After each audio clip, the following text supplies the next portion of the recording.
Hello? Hello? Hello? Hello? If you can hear this, it's not too late. I've returned to warn you. This is Time Pop, a podcast that discusses time travel and pop culture. There are spoilers. I've seen the future, and nothing is sacred to these folks. Your past, present, and future are sure to be ruined. Even if you could go back in time, as I have, you will never forget what you are about to hear. You've been warned. This is Time Pop.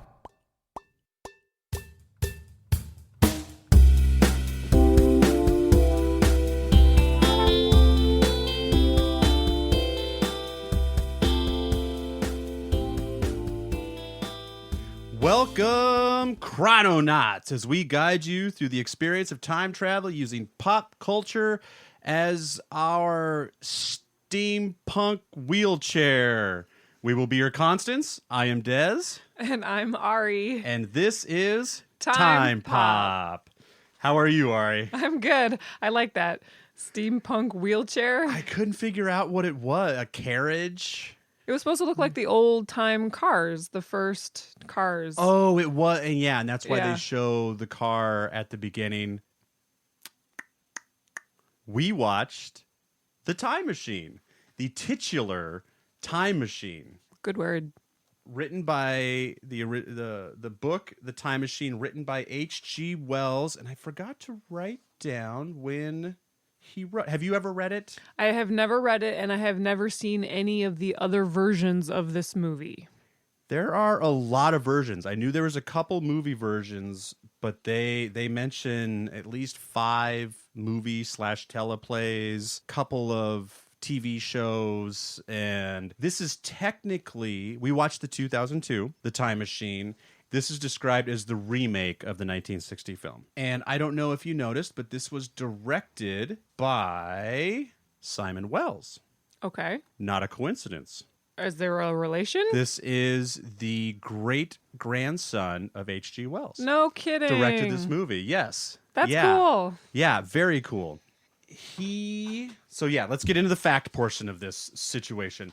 Directed by Simon Wells, the great-grandson of H.G. Wells. He's done a lot of animation, Kung Fu Pandas. He was a story artist. He didn't direct them, but he's a story artist on a lot of those Chicken Run, Ants, Who Framed Roger Rabbit, supervising animator on that. That's pretty cool. His directing, he did The Prince of Egypt, An American Tale, Fievel Goes West. Fantastic. And he was a consultant on Back to the Future Part 2. Interesting. I don't know how he consulted in that. Maybe they just wanted a Wells in the credits. Maybe they just went out and had lunch so that they could add that to the credits and sound more awesome. Yeah. Starring Guy Pearce, Memento fame, Count of Monte Cristo, King's Speech, Prometheus, which I forgot. I love Prometheus despite everyone else's meh No, I liked Prometheus. on that subject. I really enjoyed it. Who else is here? So a theme is starting to emerge with these time travel movies because I think a lot of people are scared to go into them because they're sci-fi, they're risky, there's usually not a ton of money pumped into them. And so you wind up with a lot of actors who have done a lot of television and not a lot of movies. So you get a lot of very good actors with very long IMDb credits, but not a lot of movies. And this is no exception.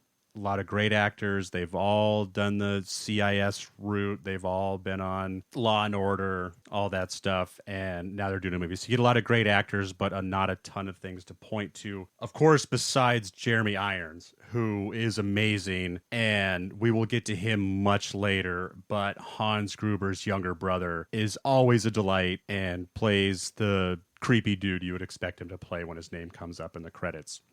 I think that's good on facts. We will now head over to Ari for the fiction. And what is your overview, Ari? All right. So. Dun, dun, dun, dun, dun, dun.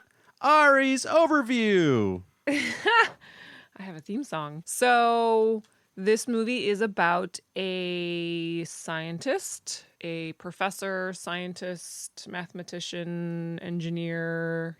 He can do it all. General thinker. Yep. Who has a horrible night when his fiance that he just proposed to gets shot. by a mugger, I guess you could say. And he goes a little crazy and locks himself in his lab and essentially builds a time machine. He then goes back to that night that his fiance was shot, and he changes it. So he takes her away from that location to another location, and he thinks everything is great, and then she gets run over by a horse and carriage, because this takes place in like the 1880s or 90s or something. We'll figure out. 1880s something. Yeah, we'll figure out exactly when. And so then he has the realization that he can't change the past. And why can't he? He wants to know, why can't I change the past? And he essentially comes up with the idea that if he kept trying to go back and save her, he would just watch her die over and over again. So instead, he decides to go into the future, far, far into the future. And he comes out onto the year 2030, I believe. And it's the future and everything looks cool. And he's trying to find the answer to why he can't change the past. He goes into a library where there's a AI computer, and he asks him, and the AI computer says you can't change the past because time travel's not real. Orlando Jones. I can't believe I Jones. left him out. Orlando Jones is the encyclopedia of the future, and he's always a delight. Right.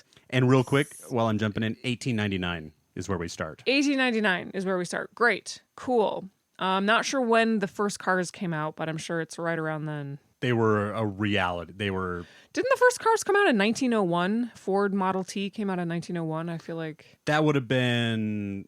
Something would have been developed before that, but obviously that would have been the popularization of it. The commercial sale of it. Anyway, cool. It would have been as rare as this movie depicts in 1899. Like, right. Holy crap. Right. The main character in 1899 comes across a guy who has essentially one of the very first cars, and he's like, holy moly. And, you know, he wants to look at it, but he's late to go meet his lady, who then gets shot. Anyway, so he's in the future, and he's trying to figure out why he can't change the past by asking the artificial intelligence library Orlando Bloom guy. And he says time travel's not real. Orlando Jones. Sorry. Wrong Orlando. Very big difference between Jones and Bloom. Right. Sorry. So help me out with this part. Does he go a little bit further into the future, and that's when the moon... He goes 7 years. Okay. He starts to go... Or go ahead. Yeah, he gets in his time machine after the library computer guy says time travel's not real, you cannot change the past. He's like, He gets in his time machine, and he starts to go, and then the time machine gets bumped or rocked, and something happens, and so he stops the time machine, and he's 7 years into the future, so he's 2037, and when he comes to a stop, it looks like a post-apocalyptic city. You know, things are destroyed, it's nighttime, there's lights, there's police, and, you know, he comes across these police and says, what happened? And this made me very sad because I love the moon. The moon and I have a big connection. I love all things space and stars and moons. And in this movie, the moon got destroyed. Apparently, in 2030, we have space stations on the moon, and we are mining the moon for something. Oh, did they say that? Yeah, something. And I know we were there, yeah. And I wrote it down, and I'll have to go through my notes, but essentially, we went too far, which was a line said by the main character's friend back in 1899. His friend said, "Will we ever go too far with technology?" So apparently... that came back around because we went too far. We mined the moon, and they show the shot of the moon, and it's like broken in pieces, and some of it is falling to the earth. And apparently it causes a post-apocalyptic Earth. So there's a struggle. He's trying to get away from these police officers. He gets back in his time machine, and he punches it forward by a lot. Is this when he gets knocked out? Yes. Yes. I forget how he gets knocked out at this... I think like a piece of the moon falls on him or something. It must have jostled again in the apocalypse. So the machine is on, it's running, he's traveling through time, and he gets knocked out, and then there's this like long sequence where they show a lot of time passing. And he wakes up and Earth gets destroyed and recreated and ice aged, and at least 2 full cycles of that. Yeah. And then he finally comes to, and the date time reader thing says, take it away, Desi. 802,701. Right. On the great day of July 16th, for what it's worth. July 16th. It's a good day. Okay, so 802701 is the date, which is super cool because not many movies go that far in the future. And not to stay. A lot of them go there just for to prove that the time machine could if they wanted to, but then they back away very quickly because they don't want to do that. So then he is rescued by the local people. I call them new people. And they kind of look like indigenous Native American type of people. And they nurse him back to health. He makes friends. He soon realizes that there are no old people amongst these groups. Eloi is the name of the people. Yes. There are no old people amongst the Eloi, and the reason is there is an alternate underground orc type of species who are hunting the Eloi for food. And these little orc thingies... We don't know that. Well, it doesn't matter. Yeah, and this is a spoiler alert. We're giving it all. Yeah. So he essentially, the main character, forgetting his name right now. I'm not good with names. Where did it go? Alexander Hartigen. Alexander. Or Guy Pearce. Yep. Essentially ends up helping these Eloi people. So after asking questions, they then get, attacked. And that's when Alexander goes into high gear. Yeah, so he has to rescue the woman that nursed him back to health with the help of her little brother, and he goes into their underground lair, which is lots of tunnels, and they kind of seem like they have machines, and they're very evil, dark, scary creatures. Yeah. And he comes across the king, as I called him. Uber Morlock. Yeah, the Eloi are above, the Morlocks are below. Oh. And he is credited as... Morlock. Uber Morlock. Uber Morlock. All of them are Morlocks. Oh, okay. Beneath. And then... The king is the Uber.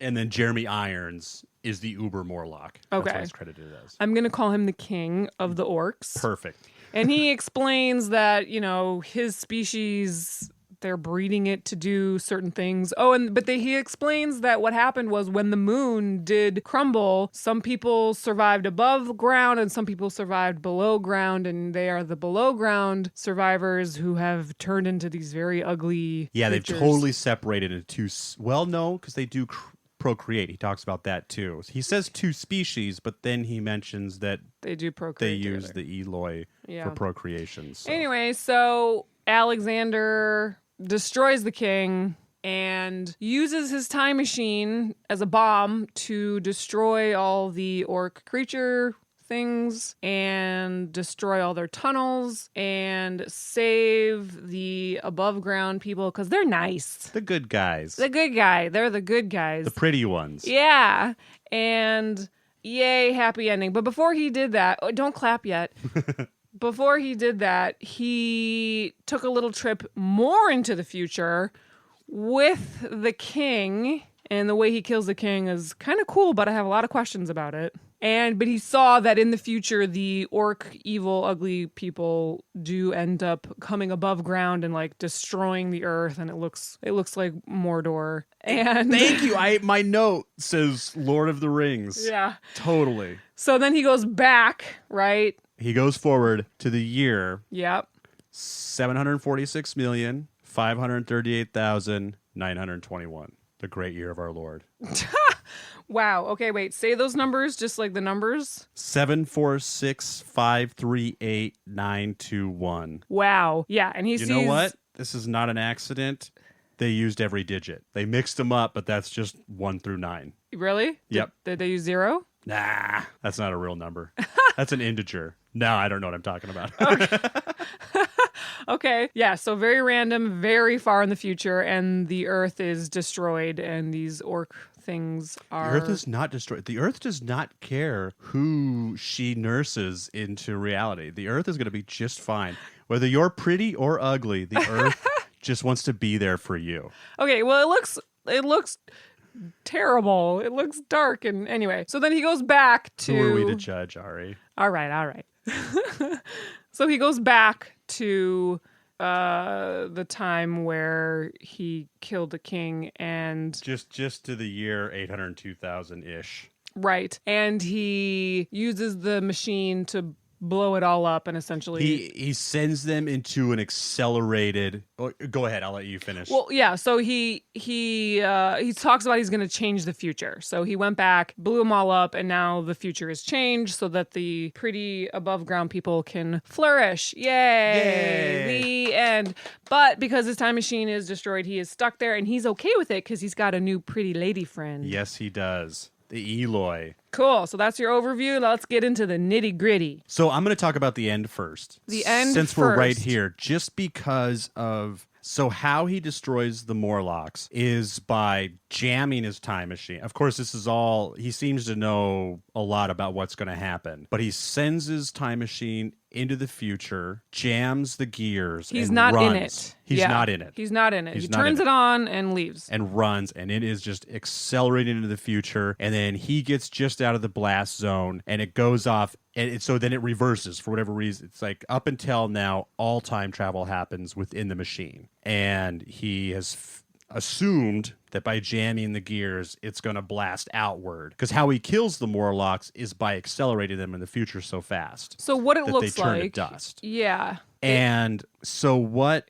But only in the blast range. So it emitted Right. this light and blast, and whatever was within that light or blast range, it looked like it accelerated and died. But all of the sudden, I guess it's doing the accelerating. Because up until now, everything has been going too forward and backward in the future. And if you send this area a couple million years into the future, you would think even if the blast missed the people above, whatever gorge or ice age or whatever is below is, because he's accelerating the entire area. Is that what you took it as? I took it as whatever the...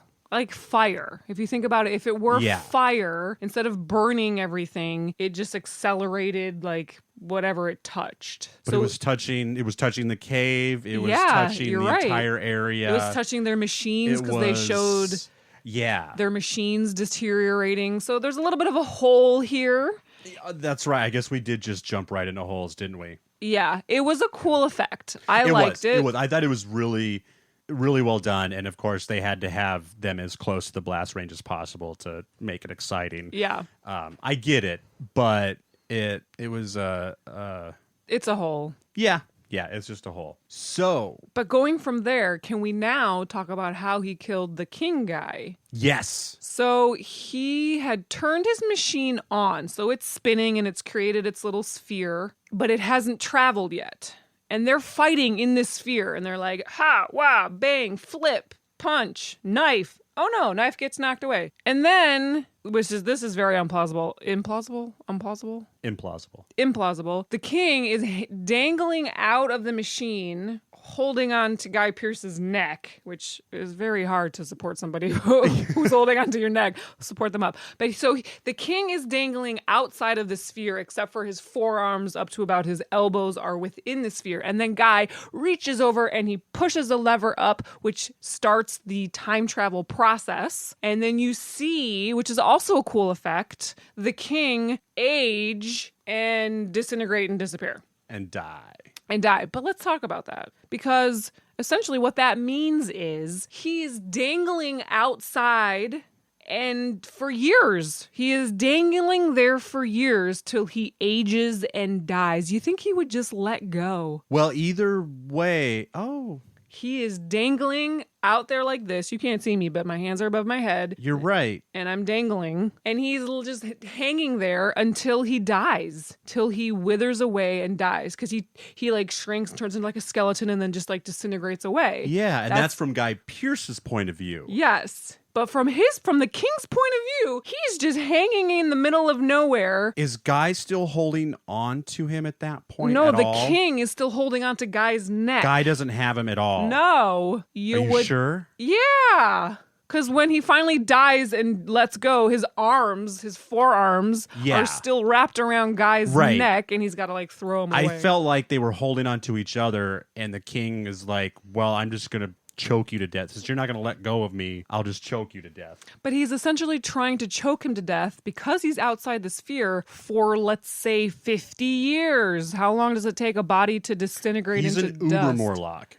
So in theory, probably not billions of years, but for this guy to live to... Do you see what I'm saying, though? Oh, absolutely. Absolutely. Just from his point of view, just let go, and then even if it's 20 years in the future, 30 years in the future, then you're an uber-duber Morlock, because now not only do you have mind control over these creatures, but you've just transported 30 years in the future. That's right. Didn't he have telekinetic powers, too? He is. So the Morlocks, I thought was very interesting. They have a caste society, and they have bred ears and bred like certain, I don't know ants very well, but no, ants isn't right. Everyone has a job. It's not like us where any one of us can go out and do this or the other. Right. They have some that are bred to do the hearing, some that are bred to do the seeing, some that are bred to do the hunting. I see. Which are the ones that we see.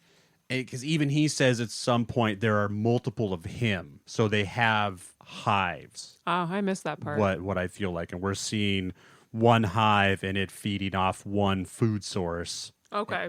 And yeah, so if he had just let go at any point, he probably would have survived. But it's a cool effect. It looks cool for the movie. It is. What does it look like when someone just ages to death? And we've watched one other movie that I won't mention, but where the barrier of the time machine creates a really neat effect. And I really like that. I thought that was very cool. Yeah, that was a fun part of the movie where he turns the machine on and everything around him starts to accelerate. So let's talk about the time machine. Yeah. This time machine is steampunkish. This would not have occurred to me, but I read that when it kind of fires up, it has a little bit of an hourglass effect to it, which I thought was cool and a neat idea. It seems to hover in space. So there's a lot to talk about with what happens to it and around it. And it's interesting everything that this machine goes through in billions of years and being buried in sand and frozen in icebergs. The moon finally jostled it and blew and brought him out of it, but it withstands a lot. And then at the end, when Uber Morlock is hanging from it, it's just in the middle of the air. What happens if he turns it off there? Does it fall to the ground? Yeah, I think for that part, they made it seem like it was on the edge of a cliff, so it wasn't hanging in midair. Okay. But one thing is for sure about this time machine is it only travels in time and not space, which is one thing I love. We know that. Yes. That I love when a time machine is very specific about whether it can travel in time or space or time and space. And this one is only time, so it stays exactly where it is and everything around it changes. Yes. But the question is... What's the question? Is it not there? When it's on and time is traveling, do other people not see a globe, a sphere? They do not. And the only reason I know is because at the very end, after he kills the Morlock and he comes back, it appears. It appears in front of her. Yeah, I saw that too. So that means that somebody could build something in the space that it occupies? Yes. But that is a huge hole. That's a huge hole. Yeah. Because they can see it, and that's a huge hole, to imagine. But they can't. But let's just imagine for a second that that's the direction they went. But when they went the other direction where, there's nothing there until it's back. But here's another hole. Towards the very end, right before he used his stopwatch to blow up the machine, I keep calling them orcs, but whatever they're called, are like inching towards it because they can see it. It's this glowing ball of light and you see the thing spinning around inside. They're like, what is this? And they're inching towards it and then it blows up. You're right. So there's another hole. There's a big hole. So can you see it? Can you not see it? It conveniently, when he does arrive in 2030, it's conveniently outside in a perfect alleyway where two buildings were just built, perfectly around it. Because that's where it's very convenient that he can see what's going on around him. So in theory, because he could have turned it off. If you just set and forget, it could turn on and you're buried under the dunes. And in theory, once you're stopped time traveling, the sphere collapses and whatever's above you comes down on it. Yeah. So therein, it makes it very convenient. Because I was thinking about that too, how I think it's unique in time travel movies that you can see everything progressing outside. And so you could time it well if you went, oh crap, I'm encased in this building, go a couple million years forward or back it up a little bit and get yourself out of that sticky situation. I wonder if in the book he explains that at all. It just reminds me how unique the DeLorean is. Like, why wouldn't you put wheels on this thing so you could move around a little bit when you got somewhere else? Yeah, you could see things changing around you and you just drive, or 20 at least feet. drive when you get there. Even if you can't activate it while you're moving, have a mode of transportation or not have to walk away from your time machine. Cars were very new at that point when he built this machine, right? So that's right. But they still had wheels. They still had, horse and carriage. Build it, make it bigger so your horses can travel with you. Come on, man. Or build a time machine. Go nuts. Yeah, so that was very convenient that the space where the time machine was preserved. Nothing was built on top of it or, So laws were created very, very quickly. He assesses very quickly that no matter how many times he tries to go back and save his wife, he won't be able to. He tries once and then just assumes her death is inevitable. Yeah. It sped things up, but I wonder if in the book he tried a couple more times. Yeah, that's quite possible. And then he just immediately goes into the future. Yeah. Just trying to think of any other ways about how the time machine works itself. So one thing that was not brought up when he went into the past to try to save himself, the subject of his original self that was there was not brought up, was not seen, was not talked about, nothing. Yeah, that would have been a great scene to film because he was obviously rushing to try to avoid his previous self. Well, not even. That wasn't even a thought. It wasn't. No, it was because he tells her, just go home. Just go before he goes in to get the flowers and she gets trampled. He said, go home. I'm going to come find you later. Nothing I say is going to make sense. Okay. So. But we don't know. The audience doesn't know what he's thinking as far as his original self. Only because of that quick explanation. Almost like a reshoot. Like they're like, oh, shoot, we have to assess the fact that he's traveled back to where his previous self still exists. And they mention it, but they don't visualize it at all. Oh, okay. I must have missed that mention. Yeah, he tries once. It doesn't work. He assumes the worst and just decides to just go into the future. I don't know what he's looking for in the future. He's looking really for the answer as to why I can't change the past. He's assuming since I've developed time travel now, there's got to be a way. Awesome in a couple thousand years, so I'll just go figure that out. I'll learn from their mistakes. I'll come back. Because he went to the library with the artificial intelligence and he asked him, why can't I change the past? So the Uber Morlock mentions at the end, where does he say it? You built the time machine in spite of Emma's death, which was inescapable, and I am the inescapable result of you. Let's talk about that. Yeah, this was a little bit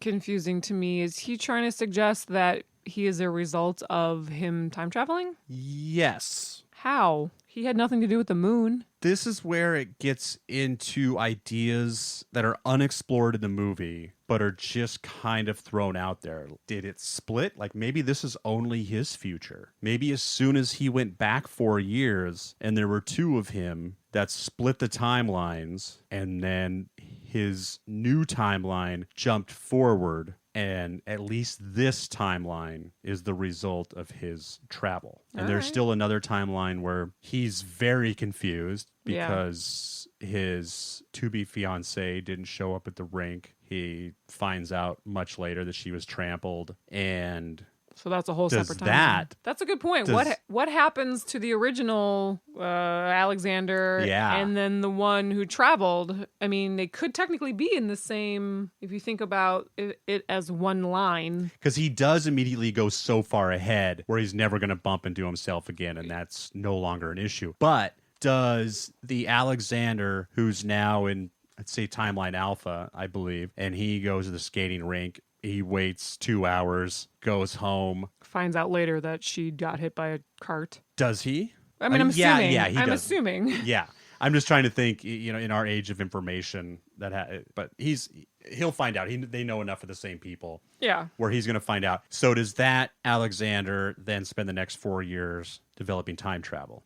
Does he develop time travel in the first one because he feels responsible for her death? He's the reason the gun goes off because he's the one fighting with the robber. Right. If she's just randomly trampled and doesn't feel That's true. responsible. We have to assume within this story, the original Alexander, we'll call him, whose fiance got trampled, does not develop time travel and just lives a life and that's it. We have to assume that because... Which maybe he does, because in 2037, Orlando Jones has if trampled Alex...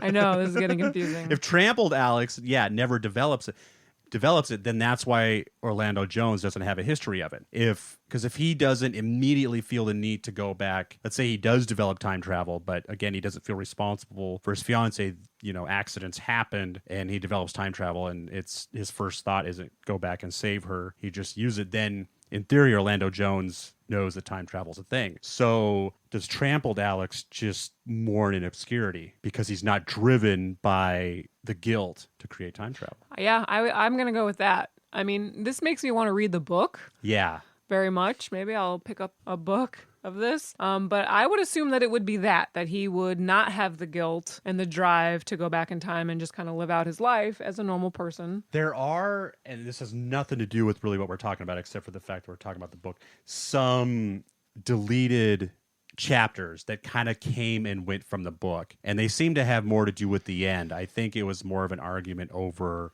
how fantasy it got. And you're making this science fiction book. How much Lord of the Rings do you want in it? So that kind of comes and goes. That's interesting, I think. And I'll definitely revisit that. I'll be getting the book on tape because I have no patience for reading.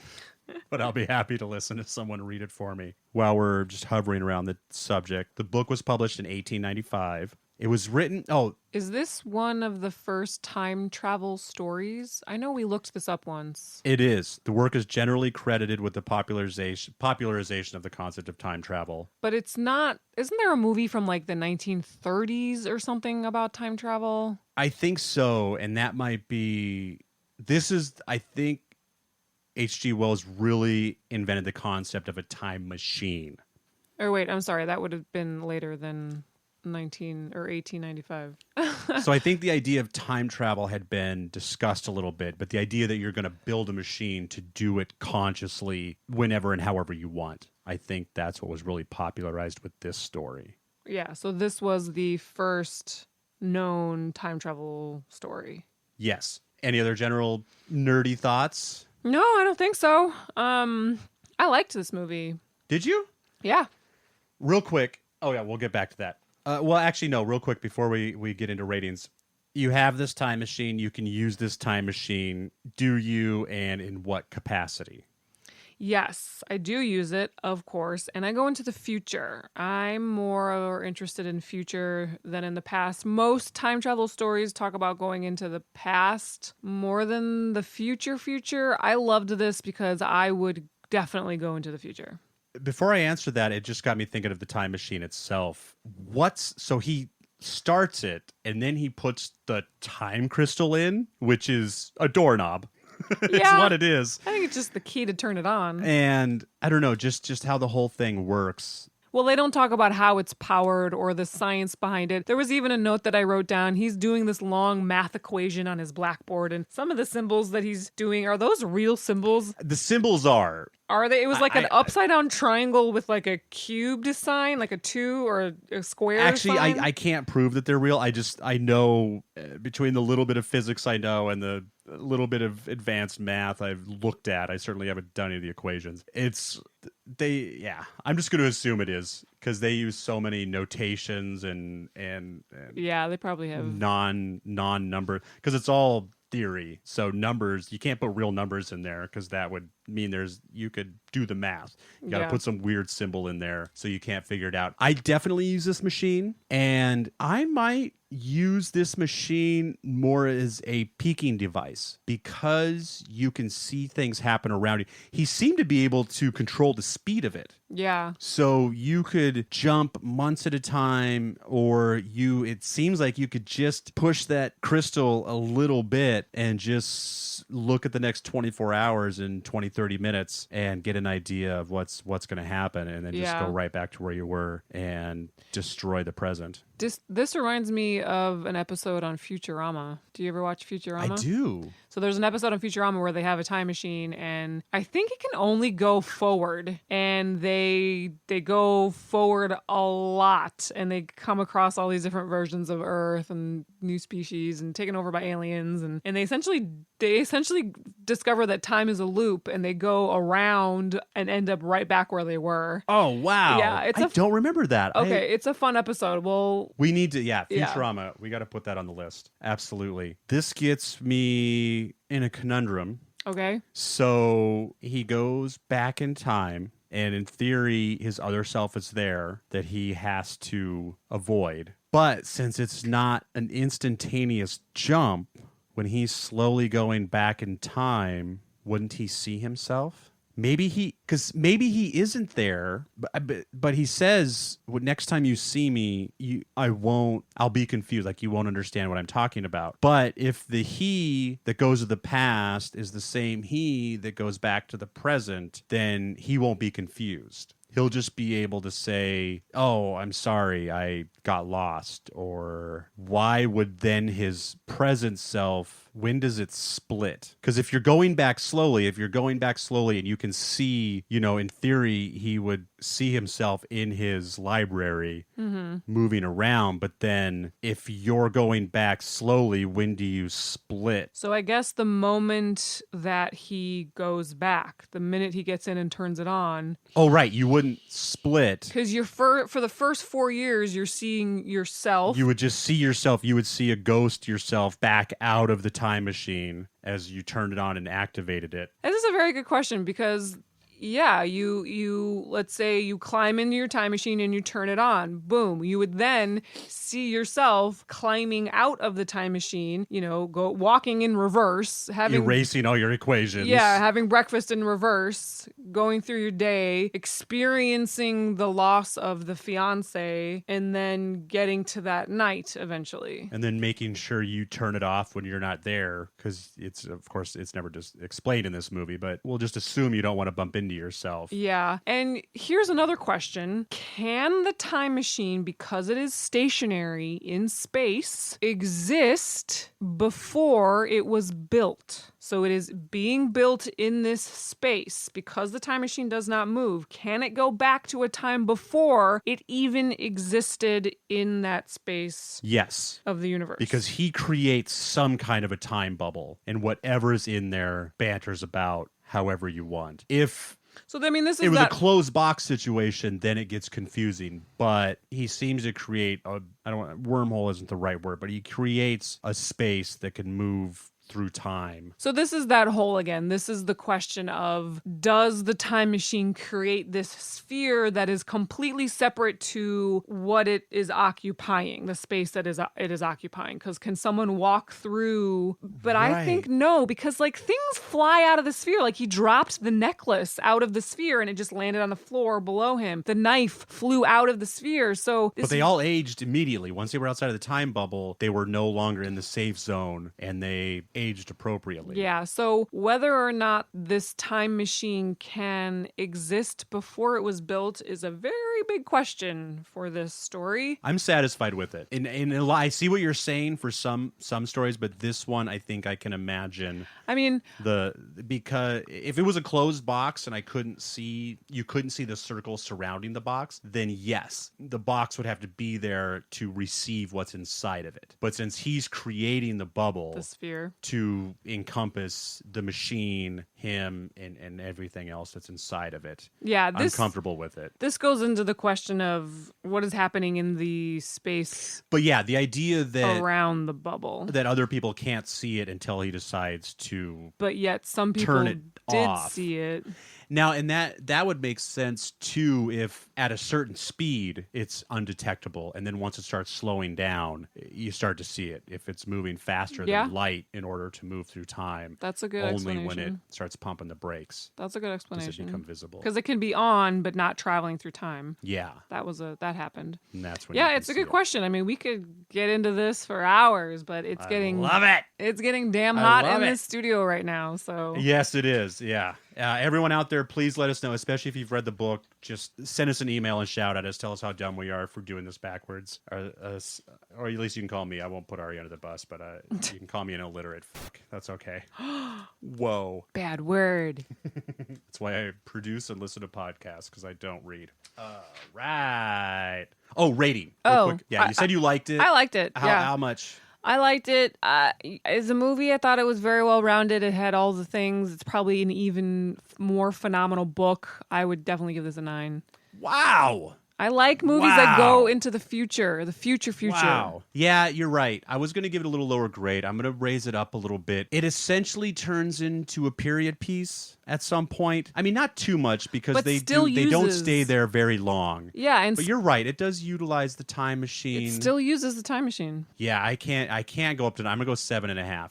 Okay. 7.5. Yeah, we'll just leave it at that. Please like and subscribe to Time Pop and tell a neighbor or friend about it so you can enjoy a discussion of your own on the topic of time travel. And if you hated every second of this but unable to recoup the time you have lost, tell someone you hate to download and listen to Time Pop. Ruin their future. We'll take the numbers any way we can get them. Please check out soundsawesome9216.com. That's soundsawesome9216.com to see what else sounds awesome. If you would like to add to the discussion, please email us at timepop9216@gmail.com. That's timepop9216@gmail, and tell us your thoughts about this particular depiction of time travel and how you might use it. And definitely let us know about a time travel movie, book, game, etc. that we might discuss on a future episode. And if you would like to start your own discussion on the topic, please head over to Face, Insta, Twitter book. We are at tpop9216. That is at tpop9216. And now back to the big finish. Dun, dun, dun, dun. Awesome. Thank you for enjoying our discussion. I don't know. Where's the big finish? Yeah, I know. I did like how the AI guy put up the long and prosper. Oh, did he? Yeah. Oh, I missed that. I must have been taking notes. Anything? Thank you for listening. Until next time, this is Desmond McNeese. And Ariel Gala. Have a great week, folks. Bye.